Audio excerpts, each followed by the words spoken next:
ഒരിക്കൽ മെഡിറ്ററേനിയൻ തുറമുഖത്തു നിന്ന് വിനോദയാത്രികരുടെ ഒരു സംഘവുമായി ഒരു കപ്പൽ അമേരിക്കയിലേക്ക് പുറപ്പെട്ടു.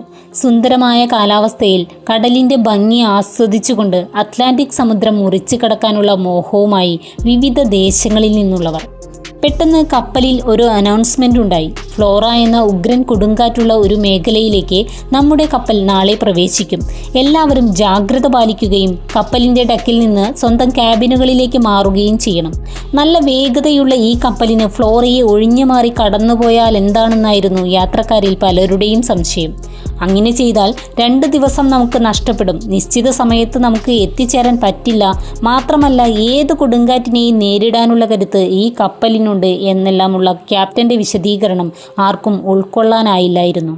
പിറ്റേന്ന് പ്രഭാതത്തിൽ ആരെയും ഭയപ്പെടുത്തുന്ന കൊടുങ്കാറ്റിൻ്റെ മധ്യത്തിലൂടെ തന്നെ കപ്പൽ മുന്നോട്ട് നീങ്ങി. പകൽ 3 മണിവരെ നീണ്ട ഫ്ലോറയുടെ പരാക്രമം വൈകീട്ടത്തോടെ ശാന്തമായി. സുന്ദരമായ സമുദ്രത്തിൻ്റെ വിരിമാറിലൂടെ കപ്പൽ മുന്നോട്ട് നീങ്ങി.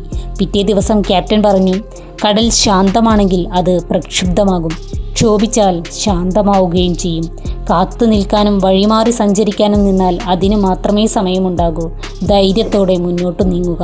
ഇരുട്ട് നീങ്ങിയാൽ വെളിച്ചം പരക്കും. പ്രശ്നങ്ങളിൽ നിന്ന് ഒളിച്ചോടാൻ ശ്രമിക്കാതെ ധൈര്യത്തോടെ ആത്മവിശ്വാസത്തോടെ മുന്നോട്ട് പോവുക.